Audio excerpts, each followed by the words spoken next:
Good morning, good afternoon, good evening, and welcome to 1% Better, where we take a look at hidden stories in sport. I'm Xylon Fanaik, and I'm joined as always by Dr. David Lipman. I got your medical question this week. It is as follows. Easy one for you. In endurance athletes, maintaining proper oxygen delivery to muscles is crucial. There's a hormone that the kidneys release in response to low oxygen that stimulates red blood cell production, which is why some athletes train at altitude. What is that Yeah. hormone called, and can you explain how it works in the body to increase endurance performance? What's EPO? So EPO increases red blood cell count, which will then increase your hemoglobin mass, which means you've got more. The way to think about oxygen, perhaps, is that oxygen is a group of oxygen and carbon dioxide. Let's use the lungs as an airport, right? Oxygen and carbon dioxide are passengers going to and from airport, and you have, let's call it cabs only, no public transport for some reason, and no other cars. And so, number of cabs are the number of red blood cells. The number of seats in that cab is to do with hemoglobin, and so more red blood cells, more capacity, goes around better. And similarly, as people get out, other people get in, right? And they're the ones going back to the airport. That's a carbon dioxide to go get blown off by the exhaled. Actually, I asked you about EPO last week when we had the ketone discussion, which is interesting, which we do have a follow up with, which we're going to talk about shortly. So I thought I'd just continue to tug on that thread, and hopefully people find value in that and find it interesting. But if you So missed it, the interesting thing is that we actually have to give EPO. The reason we have EPO that we can give people is for kidney disease, because in end-stage kidney failure, you end up without mate, EPO. I've got a friend who's a doctor who does this in the hospital. They've got vials of them. I Yeah. said to him, "Hey man, Ironman's coming up. Like, help a friend out." And he was like, "Hey, I'm doing Ironman as well. If I was going to help someone, I'd help myself first." I remember having a laugh about that to him. But he's like, "Yeah, they're there, and the patients need them." Yep. Um, 100%. we are supported by Precision Fuel and Hydration. Coming up on this episode, we have an interview with Dr. Lindsey Hunt, who is the senior sports scientist from Precision Fuel and Hydration. For the record, Lindsay's favorite products are the Chews in original flavor and the Flow Gel. If you'd like to try that out, we've got good news for you. We do have a discount code on your first order. That code is 1PB, the number 1, and PB 2025, or you can follow the links in the show notes down below to have that apply directly to you. Did I tell you I've started running again? You did.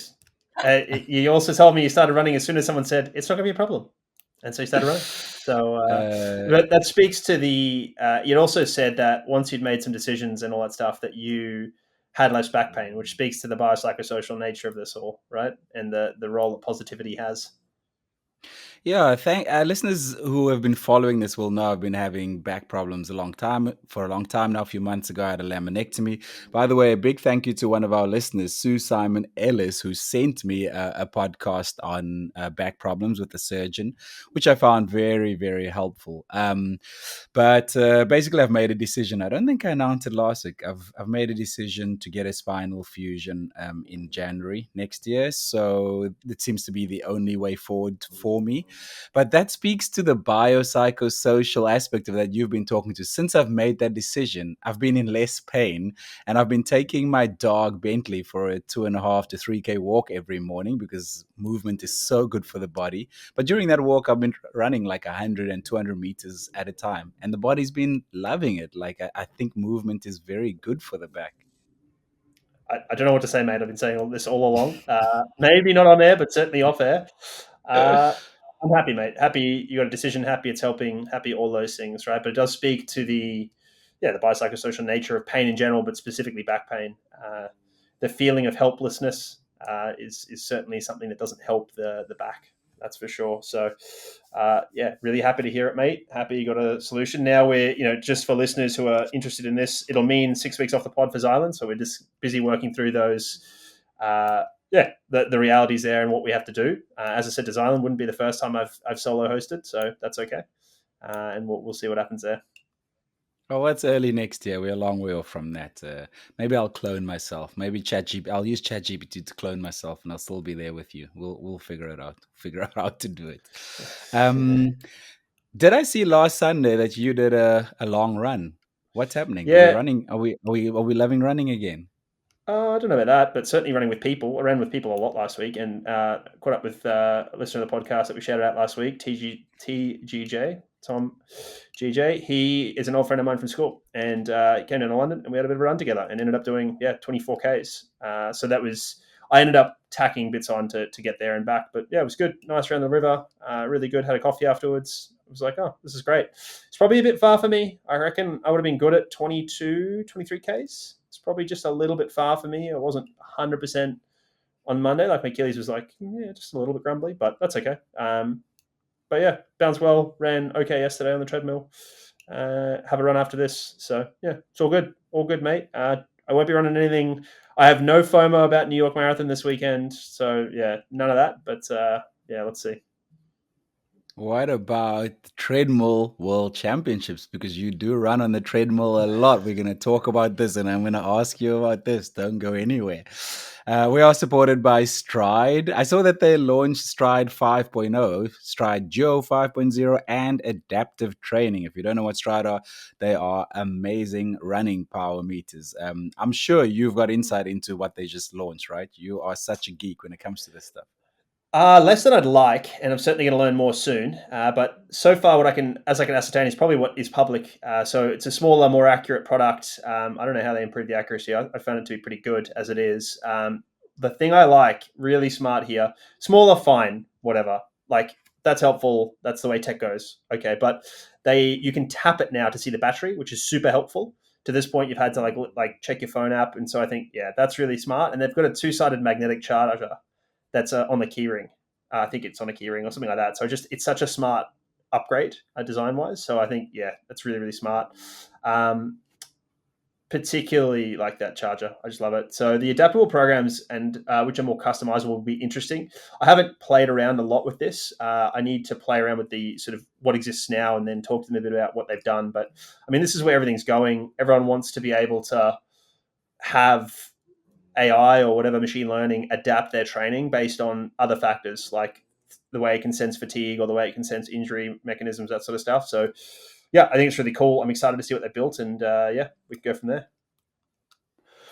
I don't know. For someone who says they wish they knew a lot more, you know a lot about that product, which is cool. If you'd like to check Stride out, by the way, we do have a link in the show notes down below, which is directly related to our podcast. So please do check them out. Should we get through some community shout outs? David, I want to ask you to do something. The software we use to record, I think it's got sound effects in it. Do you want to press one of them to announce the community shout outs? Celebrate people in this community. Cool. Let's start with Dublin Marathon. Peter Tierney, a friend of yours, right? You went 3:16 Yeah, there? yeah, I ran with him. That was his first marathon. I ran with him mid last week. So he was aiming. I think he was aiming for 3:15 as a top end best possible. He struggled a little bit with some almost cramp, but 3:16 is good, particularly on his first marathon. So that's great. I mean, half the podcast listeners apparently ran this. Phil Coleman ran 3:32. James Burke ran 2:49. Owen Kremen ran 2:47 after a family week. I know Owen's closer to a 2:30 something guy. Kevin Mooney was 2:43, and then Dan Squires, previous guest host, ran 2:31 there, which was impressive. So just near his PB. Didn't quite nail his PB, but he was close. And then big shout out to Rudy Becker, who ran the Lucerne half marathon in 1 hour, 11 minutes, 36 seconds. That is very quick. What did he win? What's AK? Age category, I think. I think it's German, so I'm pretty sure it's Okay, yeah. age group championship or something like that. Harry Rimmer ran the Valencia half, which we'll talk a bit more about. He ran 1:41, pacing Kate to a PB, so that's cool. Harry's quite a bit quicker than that from memory. And then James Lammers ran the Great Trek 5K, ran 15:48 for third. So maybe he will look at Run X, the World Treadmill Championships, when that comes up. And then big shout out to Jessica Copeland as well, who ran Wicked 10K in 59:23, first race back in 3 years. Good on you, Jessica. And then a quick shout out as well to Brent Marchant, who is a friend of Spencer Louderback's, who set a brand new half marathon PB. Spencer is our CMO on this podcast, our chief meme officer, put some super cool memes together for Instagram for every single episode. And he's been telling Brent apparently for months to check check out this podcast. He finally did, and he says he loves it. So, Brent, we hope you're here for the long haul. Last week, we spoke about ketones and the UCI, the governing World Cycling governing body, announcing that they are discouraging the use of ketones. We then went into the science of it, etc. We got a comment on one of our YouTube shorts to say, basically, you had said that ketones occurs naturally in the body, just like EPO and all those things. So Yep. it's never been on the water ban list, etc., etc. And this comment said that's like saying we can't test for blood doping because blood is naturally occurring. Do you want to elaborate on that comment? Yeah, I mean, so firstly, you very rightly directed them to go listen to the full segment, which I think is the case. I've got a feeling Pugini may or may not be somebody who follows the podcast. It may have just cropped up across their timeline because something like ketones, those we can see how many people see those reels, and it's magnitudes more than normal. So unsurprising there. And again, let's remember social media and of which YouTube is part of will intentionally put this in front of people to rage bait them or whatever else. So there is that. So we'll concede that as a starting point, but it's an astute observation to some degree, which is you can't actually test for blood doping. So we still don't know if someone's blood doping. What we can do is use serial tracking of what we call the athlete biological passport, which is all of your hematological markers. It's hemoglobin, it's all those things, and we look at that and track it over time to look for what we would call an unnatural change, which would suggest blood doping or use of something like EPO potentially as well, which we can actually test for. Now we can test for EPO. So it's not really possible to test for ketones, similar to not testing for blood doping. But if we looked at an athlete biological passport and with the most charitable suggestion that ketones does everything it says and it increases EPO levels, the question is how much would we see in increase in hemoglobin or indeed red blood cells? And would that be noticeable? And I don't think the answer is significant enough that it even pop up or flag anything off. So we can't really test for them, to be honest, in that context. The argument, again, isn't that they're like that it's for or anti-natural substances, right? So EPO is natural, and again, we are against EPO use, exogenous EPO use. It's about whether they're legal, and the answer for those needs to be made using the criteria, right? So the criteria is two of the three need to be met. It's against the spirit of the sport. It improves or has the potential to improve a performance, or it does harm or the potential to do so, right? So according to the UCI, they don't improve performance. Now, we may or may not see that is something that changes over time. Against the spirit of the sport, that's certainly up for debate, but probably not met because I don't think. Yeah, I mean, for a while, the French team thought it was against the spirit of the sport, but they're all using ketones now, so that is what it is. And then it does harm or the potential to do so. Certainly isn't that. Probably the opposite. If anything, some of the earlier research looked at potentially helping athlete health in terms of preventing overtraining syndrome. So, yeah, I mean, I get the argument, which is like you can't just say it's natural and therefore, it should be allowed. I agree with that and 100% agree with it. But that's also part of why I made you go through that process of steak, protein shake, amino acids, injecting amino acids, because it's not about the substance. It's about some of it is about how we take it and therefore and how we then relate to it in terms of whether it's legal or not. Right. So I just want to do that exercise with people a lot to make them examine their rationality around what should be banned or not and why they think that. Because again, when we start to look at needles and that sort of stuff, we tend to go, oh, it's probably not okay. But if you're eating it, it's probably okay. Now, that may or may not be rational. It may or may not be reasonable. But it's worthwhile thinking about why we think things should be banned or not. That's actually what I was going to ask you, because whether I'm taking it intravenously or whether I'm taking it through the mouth, why is that different? Is it just because of the connotation of needles? So there's a real difference, which is what we call first pass metabolism. So generally, when you have something, say, call it a drug, call it a pain medication, it goes and gets metabolized by the liver, and then it starts to act on the body. So you have a removal of a certain amount of it straight away, right? This is why IV drugs often work better, or IV substances often work better, right? There's a few exceptions here, but broadly, it avoids first pass metabolism and therefore works a little bit better. So that's one of the reasons it may be more effective. In terms of why people think that's doping versus not, I 100% think it's to do with what we consider to be normal or natural, right? I think for the most part, people say things that are natural should be allowed and not, right? And I've, again, verbalized that I don't necessarily think that's reason. It's the way to go about it, but that's generally the heuristic or rule of thumb that people use is like, would I do this normally? Were they doing this 50 years ago? Were they doing this 100 years ago? Okay, yeah, then we should keep on doing it or not allow it, right? It's kind of one of those things. Interesting, man. But that sparked a big debate last week. Thank you so much to everyone who engaged with us. And remember, if you'd like to get in touch with us, you can do so on Instagram under 1% Better Pod. We also have an email address, which is in the show notes down below. We are sponsored by Core Body Temperature Sensors, and they're helping us bring a lot of content on heat training, given that winter is perfect for it in the Northern Hemisphere. But similarly, if you've not done your heat training in the Southern Hemisphere, you'll be acclimated soon enough. We're going to talk more about this when Lindsey joins us in a second. He gave some excellent advice with regards to do's and don'ts of heat training. Also, what are the risks? What should you look out for? That is coming up. If you'd like to check out Core Body Temperature Sensors, we do have a link in the show notes down below, so please check them out. Highly recommended. Right, let's get into what's come across my desk this week. Should we start with Valencia half marathon? Yeah, I guess high level, Agnes Ngedic and Yomif Kajalcha retained their titles. So Agnes ran 63.08 and Yomif ran 58.02. Neither of them ran world records. Both of them were trying. Both missed a little bit narrowly.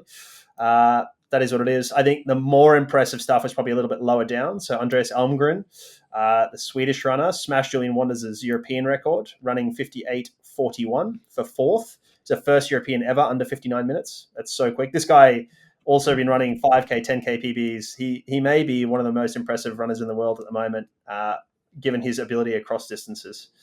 And we also had South African Adrian. Just quickly, I love how Kajalcha looks, how untidy he looks, and I don't mean this in a bad way.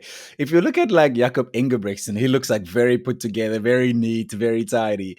Kajalcha looks like, I don't know, a smoker who's come off the street, who's disorganized, who doesn't know where he is, and then when he gets on the track, he's just like, let me just bang this out, could go to work, come home, get the check, get this done. I don't know. There's something about his look I just absolutely love. Do you know what I mean? I reckon it's his hair, mate.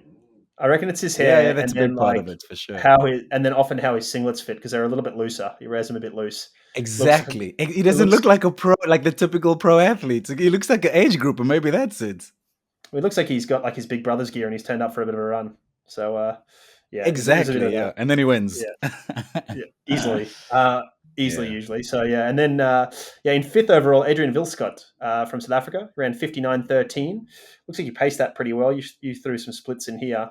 He went through that's really well paced. So yeah, the reason I put it in is it's a new South African half marathon right. record, and he lost the 10K record a few weeks ago. So, but gained now the half marathon record. So, which is why I thought I'd mention it. I'd throw it in there. I'd rather the 10K if I'm honest, but that's okay. He'll probably get that one back as well. Maybe. Other people in the race that people might have heard of, Alex Yee ran 61.30 and he went 28.45 through the first 10K. And he's been training with Phil Sessman. And what this says to me, they're both running Valencia and they've both been training a bunch together. What this shows me and says to me is about their different load tolerance for running. Right? Alex Yee's run a half marathon, basically a week after Phil ran a marathon, and they're racing the same marathon as an end goal. And that speaks to like Phil's ability to bounce back from that marathon because of all the running he does versus Alex's like relative lack of running, and therefore how long it takes him to recover from that half marathon versus a marathon. So Alexi being a triathlete, obviously professional triathlete for those who don't know. Historically, gold medalist from the last Olympics. So yeah, and then Jimmy Whelan was the other one I was getting texts about. He's an ex-pro cyclist now. I think he's a pro triathlete, or he's certainly doing triathlons now, and he ran 61.37. So he ran with Alex Yee most of the way. So another good run from an ex-cyclist again, just proving the motor is there. Now we're just going to see how the chassis goes. And then the leading Brit was actually Alfie Manthorpe, coming in 20th at 61.26. So that speaks to how deep Valencia is. 61.26 to come 20th it's wild. So yeah. Dude, it's creeping up on us. Isn't it New York Marathon this weekend? See, it is indeed. I just remember it from weeks ago when was the Kipchoge and Savannah San released those cool videos that they're taking place there. I didn't realize it's here already now. Yeah, so we got some changes to the field. So Evans Chebet's pulled out, I assume, with injury, although yeah, you never really know. It could always, if we see a positive doping test in a few months, we'll know that that's why. I hope not, and I don't Could want to just point be any the price. fingers. Could just be New York City and being a very expensive place. The price of things in New York. Mate, he's getting paid to go, so I'd suggest that he's I'm taking that. I teasing. suggest he comes out in the green from that. So I'm hoping it's not something terrible, but who knows? Hopefully it's a minor injury, not a major injury, and hopefully it's not doping related. But anyway, so Kenenisa Bekele, King Kenny, has been added to the field. So we get another Kenenisa versus Iliad Kipchoge showdown in the marathon. We've only had one that was really any good, but anyway, I don't think I'll expect too much out of these two in the race. Yeah, Kipchoge hasn't been good over hills, and Kenenisa's had a tough time finishing marathons well in general ever. So yeah, not looking much. I'm a bit sad to see Evans go because he's pretty good over the hills, and yeah, I'm a bit of a fan of Evans Jabet. So yeah, let's see what happens there. But yeah, I'm not expecting the front of the race to be shaken up by these two. Although Kipchoge will sit in the front pack and control it like he's going to win the race anyway. He won't. I don't think he'll last much. Probably won't make it. Once they're in Manhattan, I've got a feeling he's going to drop off. So for those who don't know the course, they eventually come into Manhattan and run up this sort of up Manhattan and then back down in it. So I think by the time they're back on Manhattan, I don't know where that is exactly. It's around, I think, the 30K mark. I think you'll be a bit out of it. Oh, I'll watch that with that prediction in mind now. Interesting to see. And then sorry for a lot of our listeners I know traveled to Cape Town last week to do Capetown Marathon, and that was cancelled. Unfortunately, there were some hectic winds overnight, and the organizers made the decision. Well, Joint Operating Committee, I think they call the jock at these Yep. big events, made the collective decision to cancel the race. Cape Town is in line to become a world marathon major. Where do you think that puts them? Well, I mean, it's like all of this. Like, so we've been discussing this a lot offline. You sent me a good article that you can post if you want on like the situation that amounted to the race being cancelled, and that is what it is. Like the cancellation's one thing. Like, fine. I don't. Whatever. I don't really have an opinion there. The article doesn't look great for Cape Town Marathon as an organization, or the jock, or the whatever. So that is what it is. Like this World Marathon Majors thing, I think people misunderstand it. The World Marathon Majors has got zero to do with World Athletics. It is an Abbott creation to get people. This is like the Michelin Guide. For those who don't know where the origins of the Michelin Guide is a restaurant guide made to sell car tires. It's made to make people drive around.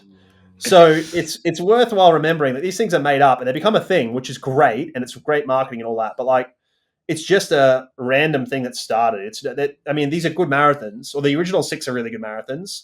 We're now adding to them, and they can be good marathons as well, but they're not the same, right? Like, there's no way you can tell me Cape Town or Sydney, for that matter, is the same as New York, or it's the same as Boston, or the same as Tokyo. Like, it just isn't, and that's okay. It doesn't have to be. Eventually, it might get there, right? History is created over time. This was what happens with new clubs as well. They go like, "Oh, we don't have any history." It's like, well, history doesn't happen. You don't go buy history. It's Doesn't created. happen It on day happens. one. Yeah, exactly. So certainly that. I mean, what frustrated me and some of this is like there was all these criteria set for these races, and these races were like clearly hand chosen. Because again, we've talked about Valencia before. I'm sure if Valencia had the option 5 years ago, it would have gone for this, and they clearly didn't, right? And so these were clearly handpicked to try and spread the World Marathon Majors out to make them more of a Southern Hemisphere thing and sort of more worldly, right? Like to a more reflection of the world rather than being very Europe and US centric, which super get it and agree with and think is great. I don't get me wrong, but I just get really frustrated when we set criteria and then we just ignore them. So if you look at the criteria, the best I can find, it says candidate marathons have to pass 2 consecutive assessments to become a major, and those strict assessments take place over at least a 3-year period. The criteria with which each race needs to meet involves looking at the race's participation and an increase in the number of finishes, the quality of the elite fields, race organization and runner experience, sustainability, and legacy. Now, that's suitably vague that they can just box tick that. But Sydney, these all 3 marathons got put in at the same time. Sydney's the only one who's been ratified. So, like, at some point, like, when do the criteria assessment start? Like, it's all a mess, man. So, I just get rid of the criteria if they're irrelevant. I don't care. Just give it to Cape Town anyway. Like they've effectively rubber stamped it anyway because they said like, yeah, if you do it in 2026, we'll give you a provisional star, and then like we'll assess them next year, and then we'll see if they ratify them. It's like, what are we doing, guys? Just give it to them. Just rubber stamp it and get it over with. Like, don't. There's a very Australian saying. It's like don't piddle on my boots and tell me it's raining. Like, dude, like just get on with it. It's fine, whatever. It's a money making exercise. You're trying to get people's money. Fine, go for it. They're going to add more anyway. So like, whatever. But maybe as well, like, maybe it's just build it and they'll come. Like some of these participation numbers. I mean, Sydney got their numbers up by saying, "Oh, if you come this year before we're a major, then we'll guarantee you an entry for when we are a major." So some of it's Oh, just like, smart. Smart. yeah, exactly. But some of it's build it and they'll come, right? Like Sydney's numbers went up significantly, and that brings its own teething problems. Talking about quality of experience, like, yeah, it's a new marathon, and all of a sudden you have 10,000 more people. Like that's hard for everybody. No one deals Mm. with an influx of 10,000 more that well, right? Like New York, Boston, these races have had decades to get up to where they are. So, but I mean, it's big money. Like I saw that New York Marathon is apparently going to inject 1 billion with a B dollars US into the local economy. Think about that. How? Why? What? That's incredible. Wow. I think some of it's to do with just running more broadly and what it brings in that respect. But if you think about it, it's probably going to be, well, it'll break the records. It'll be, I think it's 50 or 60,000 runners. It'll be somewhere there. They're going to pay close to $1,000 each. Plus, they're going to pay 3 nights minimum of probably close to $1,000 each of hotel. Plus, they're going to eat. Mm.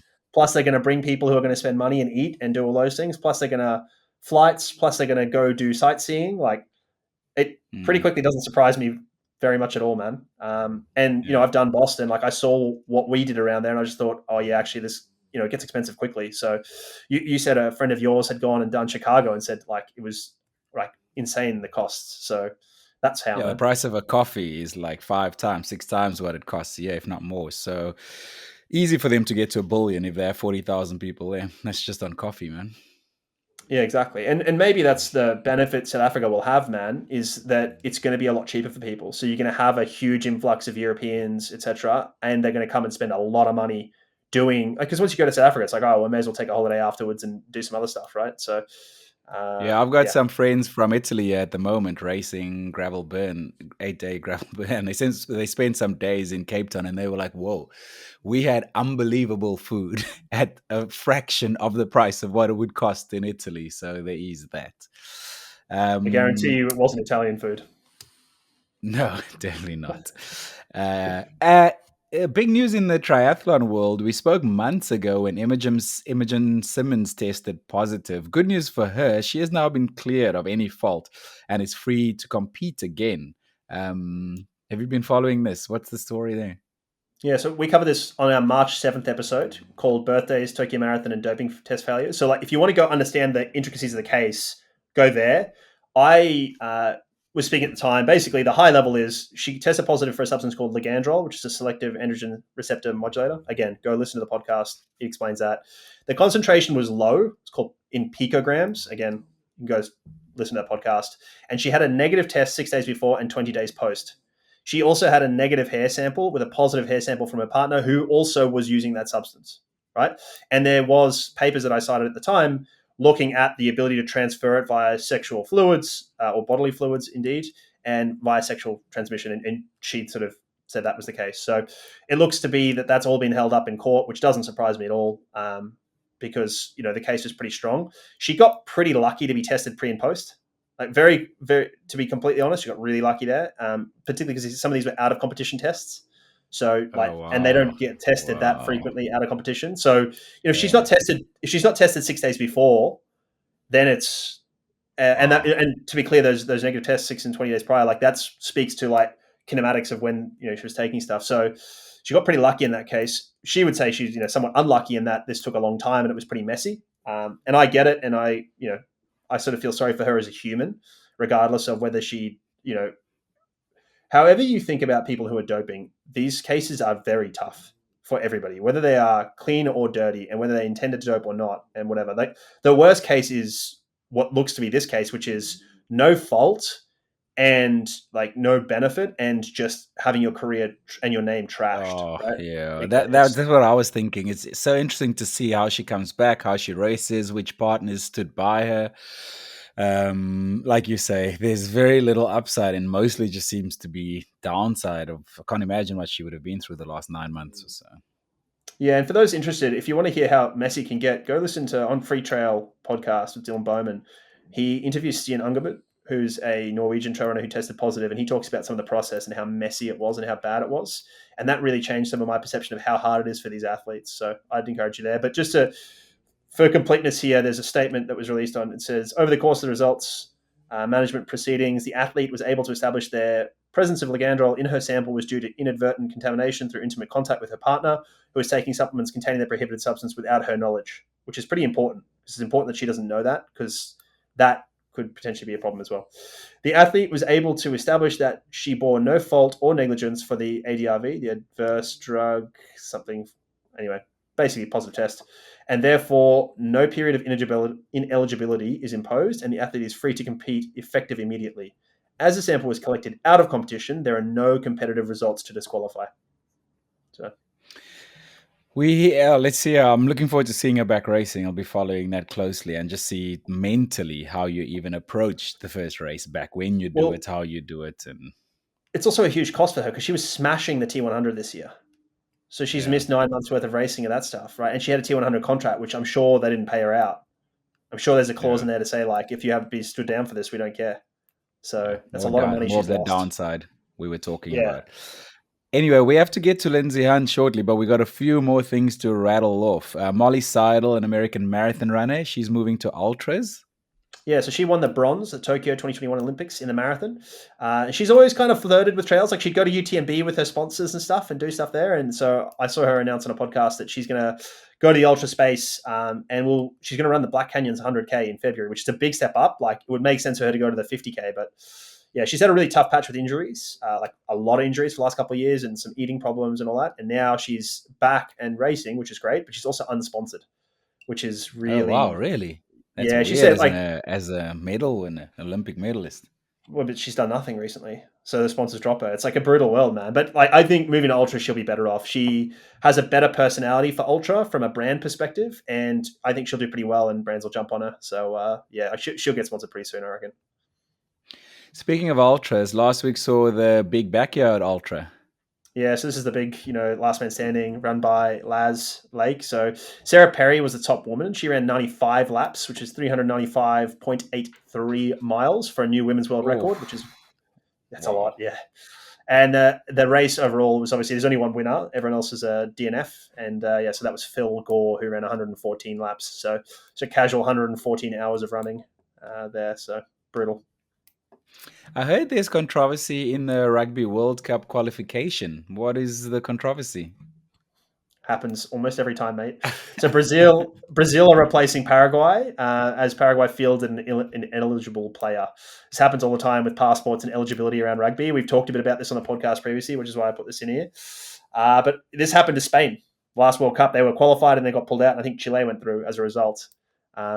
Which has been great. Brazil played rugby. I've seen Paraguay play rugby. I did not know Brazil played rugby. They're very good. Oh, sorry, they're not very good. They have a very good scrum. They have some really big boys playing up front in the scrum. I actually watched them play a little while ago and texted somebody. And I was like, I'm surprised these players aren't getting poached to European clubs. Some of these front rowers, like big boys. They might after the World Cup. Very likely, if they are as good as you say they are. Well, yeah, let's see. There's a little bit of that. I mean, they could easily get poached to France, so it depends. Okay, I alluded to it earlier. The Treadmill World Championships has been, and I don't know if it's been announced officially, but I see this going around. World Athletics are toying with the Treadmill World Championships. I'm super keen to hear what you think of this. So it has been announced. It's called Run X. It was announced by Seb Coe at the launch event in Milan, where they had Jimmy Gressier, who's one of the biggest stars, I reckon, at the moment in that sort of 5K, 10K half marathon distance, French runner. He's also not a big flight for him. So, yeah. And so World Athletics has joined forces with Technogym, and that's pretty key here because I reckon Technogym floated this idea to World Athletics and paid them a bunch of money here. So let's see what happens. I don't know if we'll see anything there, but basically they want to help everyday athletes test themselves against elites is the statement there. All right. Fine. Basically, there's going to be a bunch of qualifiers regionally and then a final. So this is following a very well-trodden path that we see from events that have a competitive aspect with a participation aspect as well, like the CrossFit Games. So anyone in the world can start the CrossFit Games, the Open, as they call it.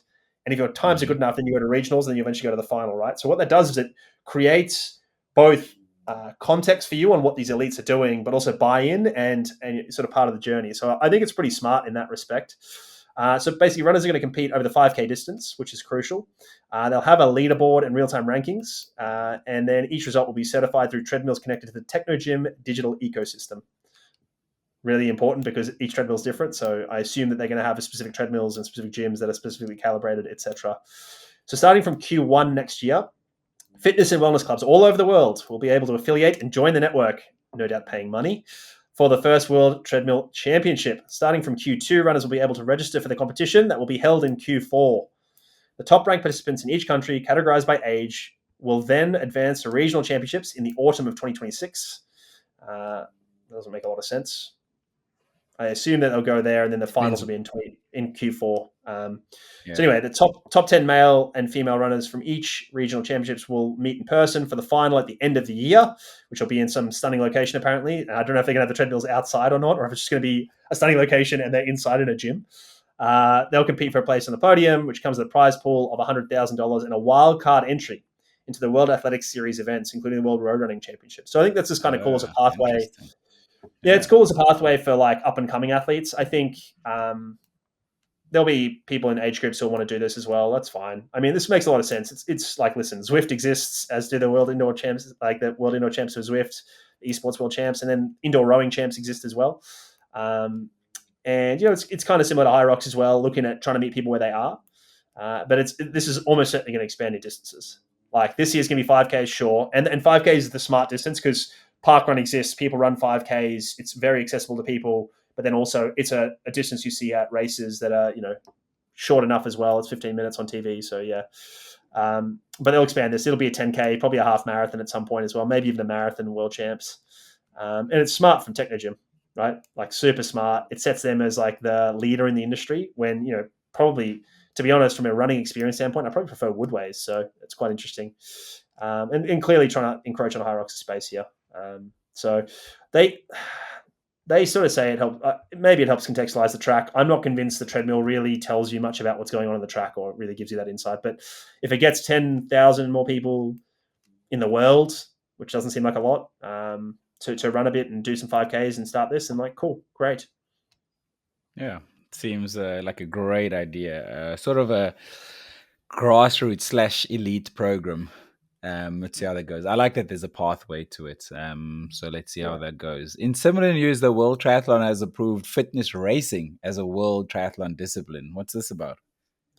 Yeah, so fitness racing is basically Hyrox. Let's like call a spade a shovel. Okay. So there will be other things that fall under this. It sort of paves the way for that, and then paves the way for Hyrox to not be the only brand, right? Because Hyrox is a brand we need to remember. So basically, they actually included fitness racing and swim run. Right, so that's really important. Swimrun is there as well, and it makes sense for the sports. And the reason it makes sense for the sports is they need a governing body, and it's easier to probably join one than build one from the ground up, right? And the reason they need a governing body is they want to get into the Olympics, both of them. Okay. So interesting. Yeah, and so but you need a governing body. They need to do drug testing and all this stuff. So interestingly, I'll be interested to see what happens here if they're kind of left to their own devices, or if they really have to fall into line with World Triathlon in many ways, from a calendar or a location or a whatever standpoint. But also opens, like now they may have to have drug testing. They have to do all these things, which is hard to organize. Now, maybe not in Hyrox where they have like the Elite 15 and they kind of know who the top tier people are. But in swimrun, like this could be quite hard. I mean, I know certainly a friend of mine keeps trying to get me to do some swimrun with him. Would be happy to hear this and happy to hear of testing. I mean, he's at the front end of these races, so he'd be happy to see testing because he'd like it to be clean. But yeah, it gets messy and expensive quickly. Interesting. Yeah, I sort of heard this news and you shared a bit with me as well. I didn't have the full context for it. So it's fascinating where the world's going. And like you say, meet people where they're at. One thing I'm realizing is people want community. They want something to belong to. Brands are realizing that, and they're trying to get involved and put their product in front of these people in a real life setting, real life environment. We're just seeing more and more of this. So let's see where this goes. Right. We've been teasing him for ages now. Without further ado, let's get to Dr. Lindsey Hunt. Dr. Lindsey Hunt is a senior sports scientist at Precision Fuel and Hydration, specializing in endurance exercise performance optimization with a focus on extreme environments. He currently oversees the Precision Performance Lab, which delivers physiological testing, heat training, and personalized fueling and hydration strategies for athletes of all levels. He holds a bachelor's degree in exercise and sports science, masters of applied science focusing on thermal physiology, and a PhD in environmental physiology, all from the University of Sydney. His research has focused on human heat stress risk during outdoor summer sports and how caffeine affects human thermoregulation during exercise in the heat. Lindsey previously held a position at the Heat and Health Research Centre at the University of Sydney, leaving Sydney for the beautiful weather of Dorset in the UK. Lindsey spends his year completely heat acclimated, enjoying many hours a week of heat stimulus in the heat chamber. He ran a 3 hours 13 marathon in Berlin 2024, went 5:54 at Unbound Gravel 100, and has completed the Peaks Challenge cycling event in Australia, which boasts 230 kilometers with more or less 4,500 meters of climbing. Strangely, given his research background, Linzo, as he's known in the office, is a caffeine minimalist when it comes to racing. Lindsey, welcome to the podcast. No worries. Thanks for having me. That was a great intro. You're welcome. We always try and put a little bit at the end there from something else to warm the guest up a little bit. So spend some time texting. It's always helpful at Precision because I text some inside info from various people at the company and get some extra little bits and pieces. So it makes my life a lot easier. Thank you for joining us, Lindsey. Really appreciate you joining us to talk more heat. I know it's something you're passionate about. I've listened to you on previous podcasts, listened to actually your supervisor on another podcast as well, your PhD supervisor. So I think there's a lot here. I wanted to point guests to a previous podcast we did, not because it's going to be, just because it will provide good background for this. So we did a podcast with Dr. Jamie Stanley in May. It was released May 31 last year. So a long time ago. Many listeners wouldn't have heard that, but talked a lot about aspects here. And we wanted to couple that with what we're doing today. So a lot of stuff was covered there already, but we will, we'll go not afresh, but we'll add to it here. So I think the easiest question to ask here or to start with is, does heat training help in the cold weather as well?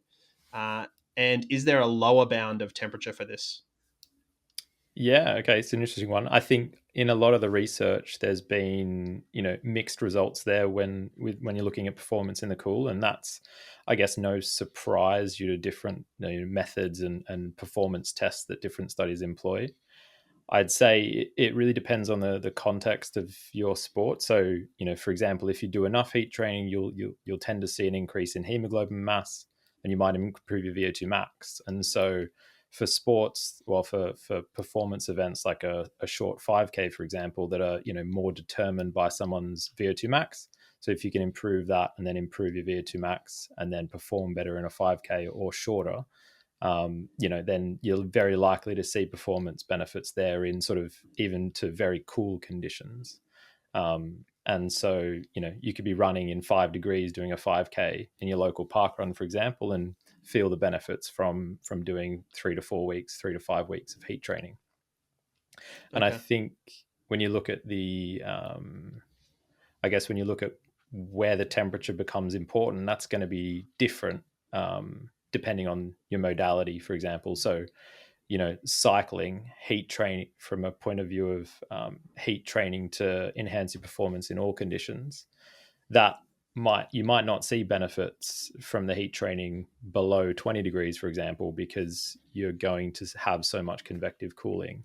But I'd say if anyone's done a half marathon or a marathon in 20 degrees plus, they've felt quite hot. And so you're going to start to see even benefits from short-term heat training there, the classical ones we see. So improved sweat rate, improved body temperature regulation, and those sorts of traditional heat training benefits. You'll see those in much, I guess, colder conditions when running versus cycling. And do you think body size is a relevant variable, given surface area? There's two aspects to size, I guess. There's both weight in terms of the metabolic heat produced, and then there's also I think they call it body surface to weight ratio, or basically like yeah, I guess it's body surface to weight ratio. Is that what the metric is? But basically, like how much surface Yeah. area you have. Yeah. Yeah, so body surface area to mass ratio is typically how it's coined, but the same as weight.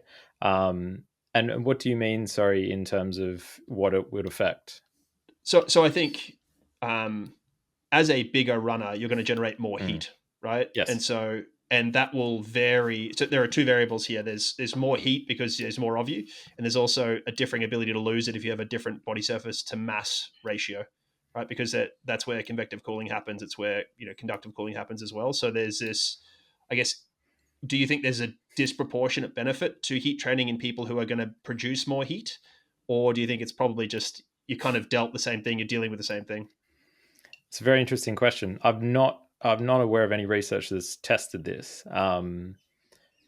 If you look at runners who are more slight, for example, 50, 60 kilos versus runners that are 100 kilos, there's obviously a massive difference in their weight. And as you said, massive difference in their metabolic heat production. And so there's a massive difference as well in their sweat rate. You might have a runner who, for the same pace, might lose 500 or a liter per hour, and the other runner might lose 2.5 liters per hour at those body weight differences, so 50 to 100 kilos for the same sort of effort. And that's an enormous difference in what in their metabolic heat production and their sweat rate. And so, but generally, their body temperature responses are similar if in the same environment, and so it's a very tricky question to answer. I can't say for sure if someone who's larger, for example, might benefit more from heat training. Certainly, when it's weight bearing like that, they're going to be less economical in their movement. So just by virtue of having a lower body mass, you're gonna have a better running economy, and that's going to reduce your sweat rate and things like that, irrespective of your training status and fitness level and so on. Yeah, it's almost like it strikes me as this is very speculative and whatever else. Maybe it's a bit of fantasy here, but it's almost like it feels like it's almost a line there because if you're big enough and you're sweating so much, then heat acclimating might actually be worse for you because you're going to sweat more, particularly if it's going to be a cold race. Yeah, I mean that brings us perfectly into the risks of heat training, and one of them is increasing your sweat rate more and more. And so if someone's not hydrating properly during that or not aware of their high sweat rate, then that can be really problematic. Yeah. Well, let's double click there. I think heat training is a hot topic, pun intended, at the moment, and has been for a little while. I guess what are the other risks there? Because I think we overlook the risks a lot. I mean, the simple risk is you're adding stress, and you can cook yourself doing that metaphorically and physically, fine. But what are the other risks there? Yeah, I guess they come into acute risks and sort of long-term risks, as you said. So like immediately in that session, you could get too dehydrated if you're not paying attention to your hydration status, or if you could get too hot, for example, as well, if you're not monitoring the intensity well enough, or just going too hard during that session, which can have short-term effects, like you can't train properly the next day, or pretty serious effects if you do actually get too hot during that session. You can do organ damage at the severe end of the scale, and so on. And so you really don't want to avoid getting too hot. And as you mentioned, the big one there is integrating the heat training properly into your schedule so you don't overcook yourself. And the goal is often performance. And so you need to integrate your heat training sessions to enhance your performance, and not just do heat training to do it day after day because it's currently the cool thing. I like the puns you're sliding in there as well. It's very good. How do you think about dosing then? Because you made a really good point there, which is you can get too hot, and you obviously have a heat chamber that you spend, a good portion of your week in, as we alluded to in the intro, where you can dose it, right? It's normal situation plus these climatic conditions versus a lot of our listeners are going to be using either a more passive means, sauna, etc., hot bath maybe, and maybe the hot bath they can dose, or they might be using an overdressing type technique, which is probably the most common you'd see, certainly if social media is to be believed. And so, how do you think about dosing it? In terms of frequency and everything, or what do you mean? Sorry. and even quantifying, right? So frequency is one of the variables, but so is duration, and so is intensity, so to speak. And so the intensity we can modify when we've got a, this percentage humidity and this percent, and this Yeah. temperature. But how do we quantify that in a non-climate controlled situation? Like, or how do you think about it? Is it as simple as RPE, or how do you Yeah. think about it? It's trickier. You kind of need to combine the external workload with the internal workload that your body's sort of doing, and try and get an idea of what the internal body temperature response will be, and certainly that feeling as well. And so we've designed the sessions in our lab that traditionally and consistently develop like an internal body temperature that we want to see, and then do that across sessions. And it's relatively consistent because we can keep the temperature consistent and keep the intensity level for that person consistent, and all of that. But if someone's doing these sessions themselves, let's talk about active first. Yep. The way I sort of tend to advise people there is, if they can come and do a session in our lab or another heat chamber with an experienced physiologist, they can sort of teach them and do it once at least, to say, to show them how it feels to be at 39 degrees body temperature, at 39.5, at 38.5, what it takes to get there and what it doesn't take. And so people don't overcook it. But there's lots of guardrails that you can put in place. Like, for example, if you don't want to get too hot, don't go over 90 minutes. That's a very simple strategy there to not get too hot. But, I guess to answer your question, it's really tricky to know exactly how hot you're getting without an internal body temperature monitor.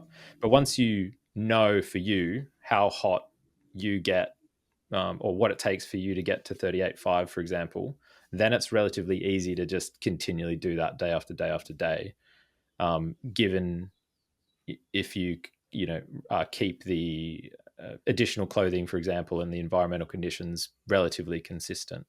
So once you know what works for you, you can figure it out from there and keep it pretty consistent. Yeah, and then just to double click there, you're chasing 38.5 for how long roughly? Or above 38.5 for how long roughly? It's really a guide of 38.5. Like, it's not necessary to measure body temperature, but as long as you're in the region of that, you're doing the right thing for at least half an hour. So around 38.5 for at least half an hour. You're above 38.5 for at least half an hour is sort of what's helpful.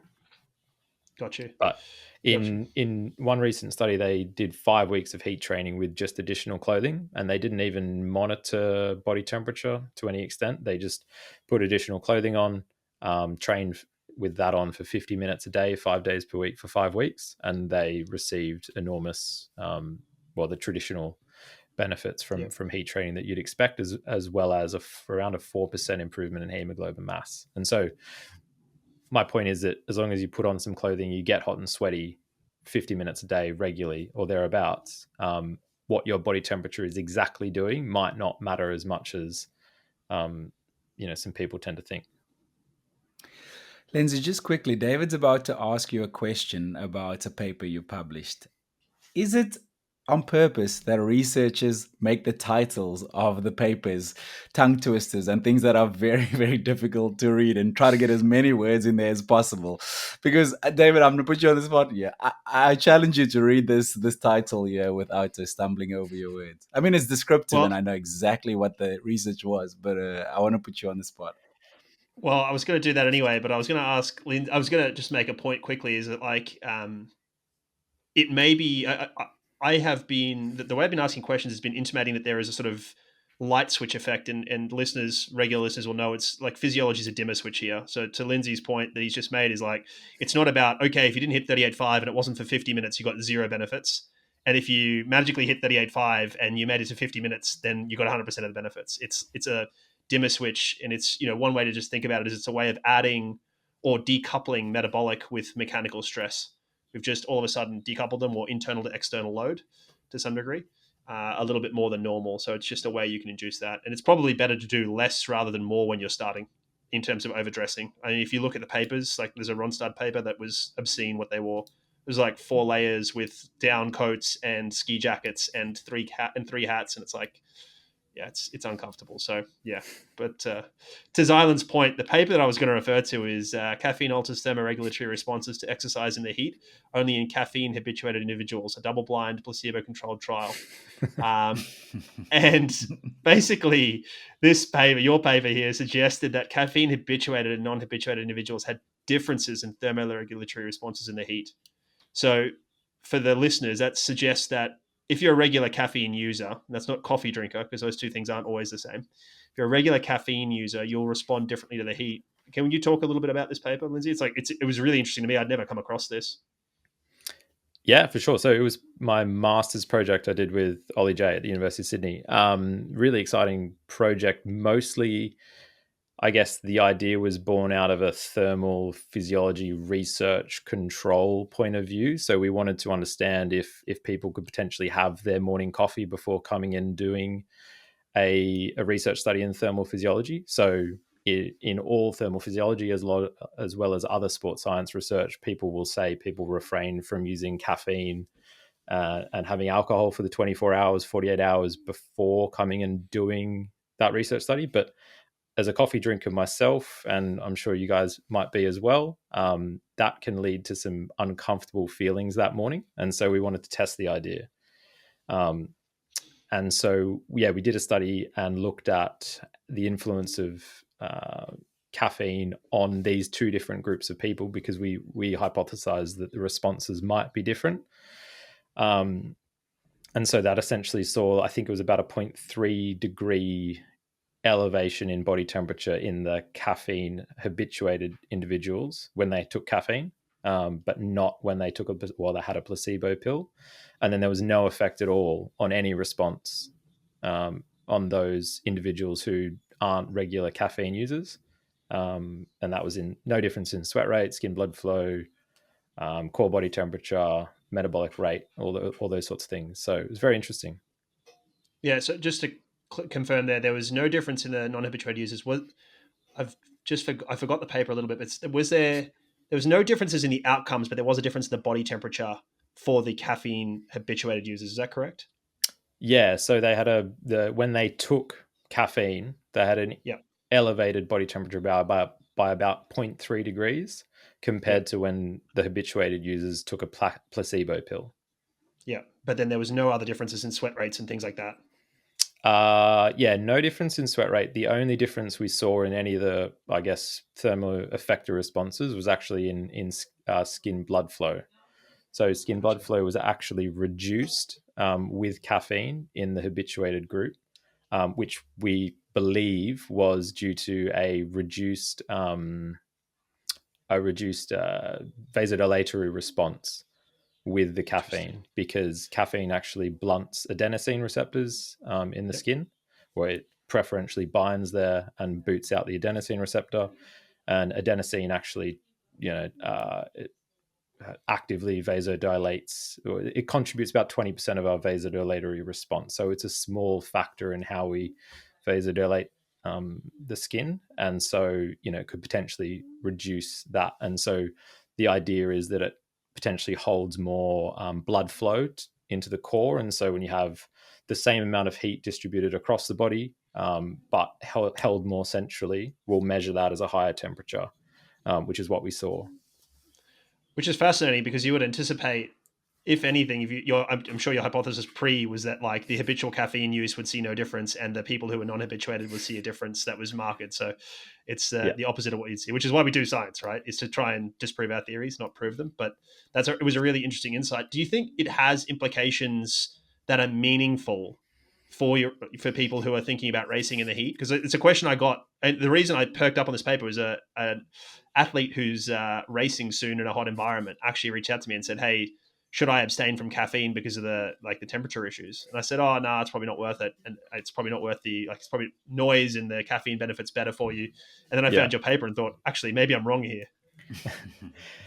I don't think there's a reason to change our recommendations off that paper. And certainly there has been one actual study that's looked at this more recently, but I think by Kevin John out of the University of Canberra, or maybe at his previous institution, which saw that the metabolic rate was actually higher with people that had caffeine. and their sweat rate was higher and things like that, and their body temperature was higher. And that was actually a performance study as well. So the evidence is essentially mixed, and my study wasn't a performance study as well. So crucially, it was a fixed intensity, and so we weren't looking at performance outcomes there. And with caffeine, we tend to see an increase in performance. That's what we're aiming to see. But alongside that, if we're doing more watts or we're running faster, that means we're producing more metabolic heat and potentially getting hotter. And so those two factors might interplay and mean that caffeine might not improve the performance in hot conditions as much as it does in the cool. And that's certainly reflected in some of the studies that show more mixed responses with caffeine in the heat compared to caffeine in the cool. Gotcha. But I don't think we're at the point where we can say reduce your caffeine intake in the heat, but it might not be that far away if there's another couple of studies that come out just to be more sensible with our caffeine use in the heat potentially. Yeah. I mean, and I noticed in your case studies on the Precision website, you're very sensible with your caffeine use, hence our intro. You're closer to that 3 milligrams end, where I'm closer to abusing caffeine. So is that a preferencing, or is that because of some of this research and you're trying to hedge your bets a little bit, or is it just by chance what happened? Well, the race that I think you're talking about was the Berlin Marathon, and that was like 5 degrees. So I think, if anything, I should have had a little bit more caffeine there. But that was just a pure practice, given it was my first marathon. Gotcha. Just quickly, you ran 3:13 in your first marathon. Yeah. Oh well, there's sub 3s waiting in your future, well within your future, man. We'll see. For the past year, I've been saying no to another marathon, but I have been running more, so we'll see. Yeah, okay. Watch the space. We will watch the space. But speaking of supplements and heat tolerance, I'm not sure if it's an area you're willing to discuss or have expertise in. It's certainly something I wanted to ask about if you are, because there's been some noise in the area. I mean, overnight I noticed something on bicarb in the heat. I've certainly noticed a lot of noise around taurine in the heat, and I was wondering if you had any thoughts on these, because certainly anything we can do to some degree to manage at least our perception of heat, I think is helpful. Right now, if it can actually keep us cooler, that's a different discussion, and it's probably worthwhile. But now, if it's just around perception, then it's really about how much you want to roll that dice. Yeah. I guess let's tackle taurine first. Yep. The studies that I'm aware of tend to see an increased sweating response. So this can be an increased total sweat rate or maximum sweat rate, as well as a heightened or increased thermosensitivity. So you start sweating sooner and you start sweating faster, which tend to be good things for exercise in the heat. But they're very, I guess, smaller studies and only been a handful of them. So we're not sure exactly how well it works for wider scale performance. And certainly I don't know of anyone really recommending its use too much in terms of taurine, but it may be out there. I'd say it's a supplement that, is potentially worth looking at if you are racing in the heat. But that's about all I'll say there. If you're thinking about bicarb, I mean, one of the main benefits from bicarb is that it does have a lot of sodium, and so you can retain blood volume. And so if you have that pre-exercise with some water, crucially, you can potentially retain more blood volume. And so if you go from 5 liters to 5.2, 5.3 liters of blood volume, you're going to have a better time starting that exercise in the heat. I don't think there's anything like critical long-term for 2, 3, 4 hours exercise plus that's really beneficial using bicarb versus something else. I think we need a lot more evidence around the use of sodium bicarb in endurance sport over an hour before we can start recommending it properly to athletes from our point of view, at least. Yeah, it's an area I'm very interested in, because there's some really interesting research happening in that space, particularly longer duration ultra type events in the use of bicarb there. So it's a space I'm watching keenly. So let's put a pin in that one and come back to it in a number of podcasts time. But you've done a lot of research in sweat rate prediction, which I think is quite interesting. I mean, obviously at Precision, you guys are measuring it, and there's certainly that aspect. But is there any way that folks should be building those sort of things into their heat training? I mean, is it as simple as I'm predicting my sweat losses will be this? I should be trying to replace a good amount of that during, especially if it's going to be, let's call it beyond 45 minutes to an hour. Potentially. I think for most people, just consuming fluids during their heat training session, whether it's 500 mils to a liter or something like that, is suitable to prevent significant dehydration during any session. So people can just drink to thirst during that session. If, let's say, if it's an hour or 90 minutes. So there's no real need to do any fancy calculations, I think, there to predict someone's sweat rate to hydrate well during that session. But certainly when you go to race, then that's when it starts to become efficient or worthwhile to qualify what you think you're going to need on the bike and the run, and so you can be prepared for that, for example. Yeah, that makes complete sense there. And then in terms of intake, this is, again, a question that I thought was very straightforward. I got asked it and then started asking myself questions about it. Was around, so the standard advice is weigh yourself pre and post, consume 1.5 times losses and be done there. But there's this awkward line, and I found myself falling into this a little bit, is like, if I just put in like 200 mils at the end or a half liter at the end quickly, then I won't have to drink anywhere near as much as soon as I hop off, because there's this funny line between, it's called the last 10 minutes on the treadmill and then the weigh post, the post weighing. So is it that simple? I mean, we're overcomplicating this. I can tell I am, but I'm glad you said it. But I got asked a question. I was like, yeah, cool. Yeah, don't worry about it. Just, 1.5 times losses. And then I was like, actually, this is a really good question here, because if we're drinking post session, it gets messy between like what's in the session and what's not the session, right? Yeah. I guess, like, if you measure your body mass pre and post exercise, the evidence is just around getting enough fluid in to then get above and then allow your body to process some and excrete some through urine. So those processes are just nice and simple. And whether or not you have it in that last 10 minutes or not doesn't matter so much. But as you said, it will reduce your requirements a little bit. I don't know the science behind having it during and then after. Maybe there is a big influence on how we, I guess, retain that fluid. I'm not sure, because there might be I think ADH drops pretty drastically post exercise, so maybe there's a bit of that going on, where if we have fluids during exercise, we retain it faster or more of it. I'm not sure. Yeah, and like, again, it's all these things. It's not like you hop off the treadmill and all of a sudden all the hormones change. Like, you're more similar the minute you stop the treadmill than you were. Like, you're pretty similar there. So I think your advice is spot on there. I do know that bolusing, and probably the 1.5 times comes from bolusing changing the way ADH is released, and so you're more likely to urinate more out. So you're better off. Yeah, you need to replace that 1.5 times, but rather than putting it in, yeah. You were saying over 3 to 4 hours is the advice?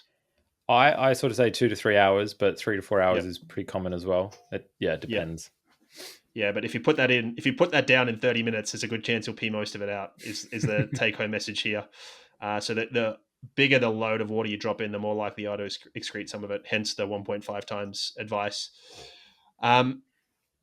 Just last couple, do you see any mistakes that athletes make with their heat training commonly?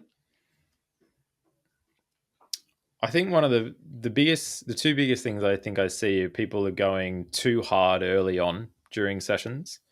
To do you try mean and that's the intensity that they start their session at, or are you talking about they go too hard at heat training itself? The intensity.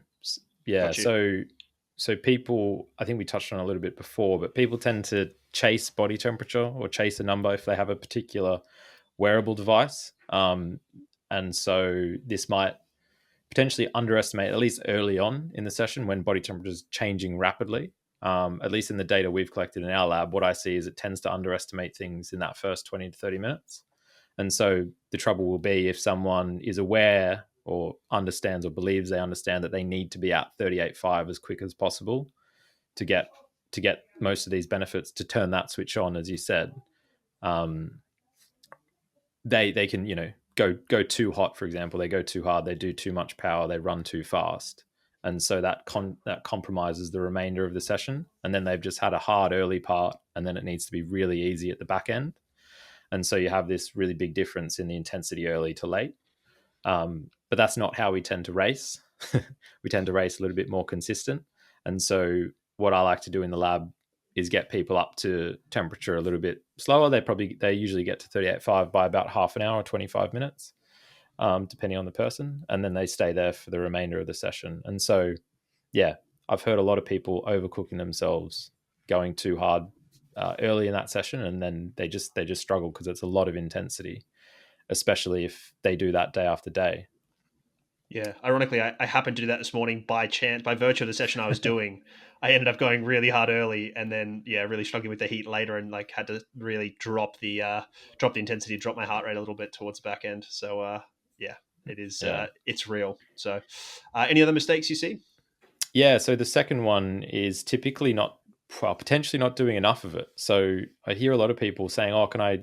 I'm just mixing in 1, 2, 3 sessions a week, or like doing 1 per week, and then building up to 2 per week, and then building up to 3 per week."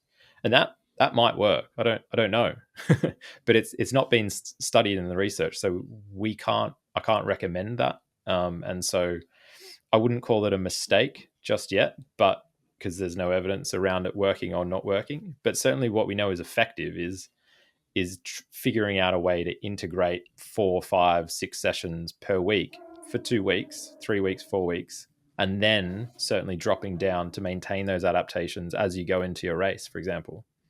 And so there's a structure mistake that I think people are making of just trying to build up to it and make it not too hard for themselves. But I think if you were to, kind of hit it with a hammer and say, this is my heat training 3 weeks, for example, like a base phase 3 weeks, people might have a lot better responses to it, because in the research, at least, we see this day after day after day building of heat tolerance and heat adaptations that I think might be required. If you do 1 session per week, you're probably not going to be building up any heat tolerance.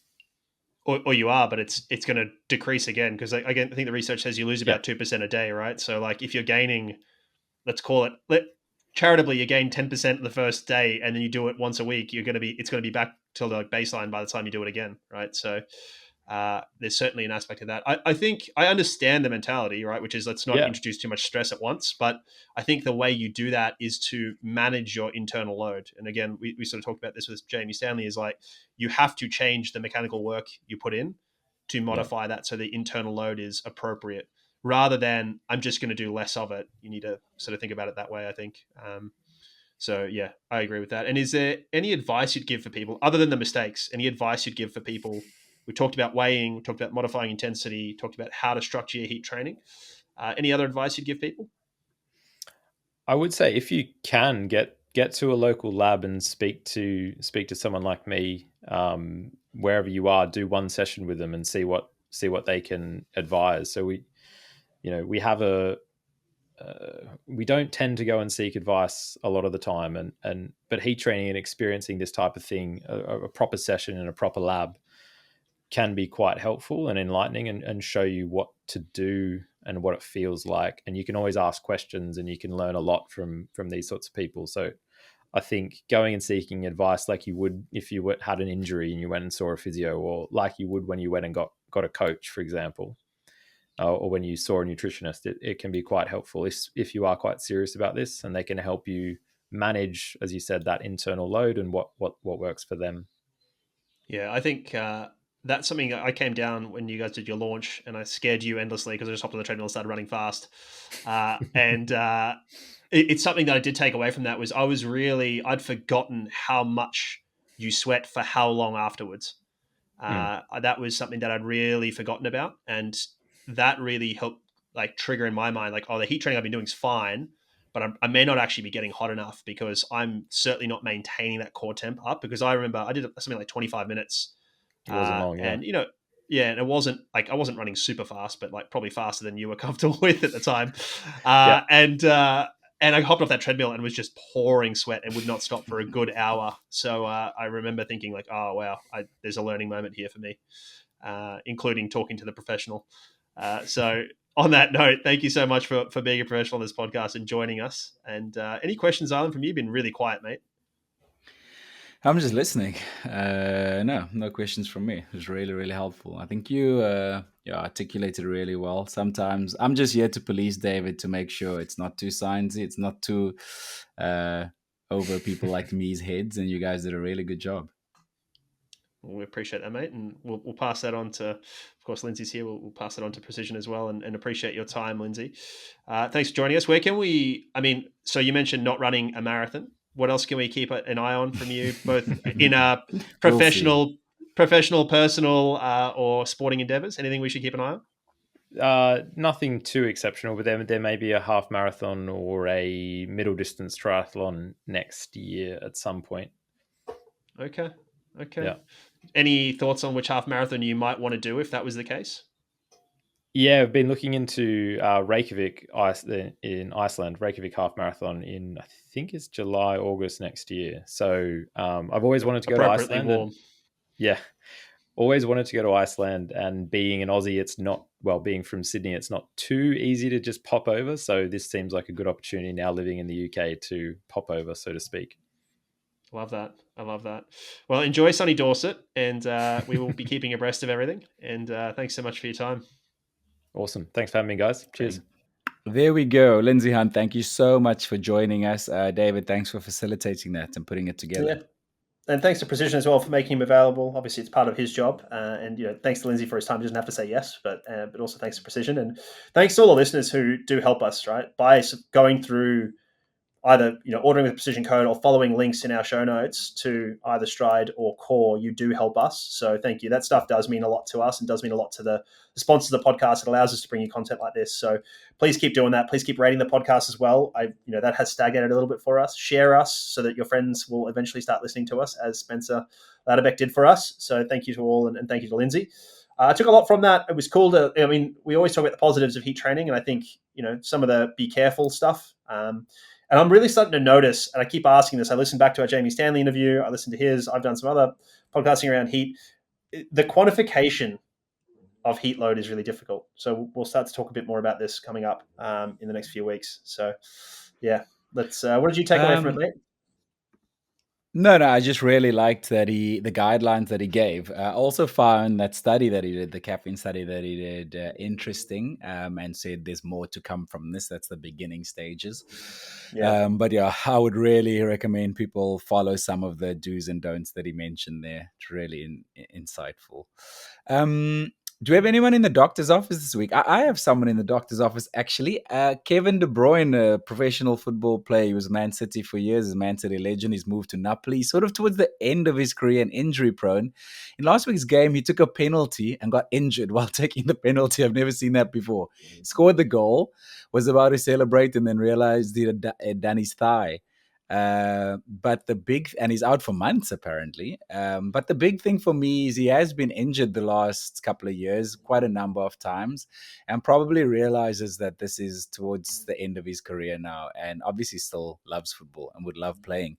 And he was just in tears before leaving the field, and his teammates, his new teammates at Napoli, were like consoling him there, which is just for me the juxtaposition of these highs that you experience as a professional athlete, and then coming towards the end of that and realizing that your body is maybe failing you and you're gonna have to give that up. I just what struck me was the emotional trauma that he was going through. Yeah, well, I mean, the best predictor of injury is previous injury, right? That's the thing here. And so you partially because it's there's something that caused that, partially because now you have to take time off and you haven't reloaded, right? And the problem with football is they do not train enough and they play too much. Same with basketball, to be honest, in the NBA. So he probably did his rectus femoris, which is one of the quad muscles. It crosses the hip and the knee. Biceps femoris. That's a hamstring. So they first said thigh and he was holding his thigh. Then his hand moved to his hamstring. So they actually did a scan and it came out as a high-grade lesion to the biceps femoris muscle in the right thigh, in his right thigh. Okay, that's interesting. And so he's a right footer or a left footer? He both, but mostly right. And he took this penalty with his right. Yeah, and so then it's that side, right? So that's the Yeah. deceleration force. So that biceps femoris is trying to decelerate that leg as he's kicked the leather off the ball. It's a strange mechanism. You don't often see that. So that's like, yeah, that's not great. There Never was an seen it article. before. There was an article released recently looking at certainly ACLs and I think hamstrings as well, looking at them as more postulating that they're more fatigue related and not so acute as we always think. We always think they're acute traumatic. And I've had this theory since the 2011 World Cup when Quade Cooper and Will Genia both did their ACLs in the World Cup. And I was like, there's a fatigue factor to this. It's not just random. So, yeah, I think we're going to start to see that fatigue is certainly part of it. We have a new segment that we started and forgot about. I think we only did it once. I must apologize to listeners. It's called Seen on Social, SOS. How would you explain this? It's basically giving context to certain things we see on social media where people might not have all the information to their sporting, to what they're wanting to achieve athletically. I would say it's learning moments from social media. Again, the goal being is that we want everybody to learn. We want people to get better. And, we don't proclaim to have all the answers, but every now and again I look at something and I'm like, we're a bit better than this. So in this example, somebody ran a sub-3 marathon, which was great. Don't get me wrong, huge achievement, awesome. But spruiking their training, talking about like how they did all the stuff and how great it was, and you should listen to them or whatever. But then also blew up terribly in the marathon. I was like, well, if you hadn't done a lot of training, as you're proclaiming you haven't, and then you blow up a little bit, like that's part of it. Like that's kind of why. So like maybe do more than you'd done.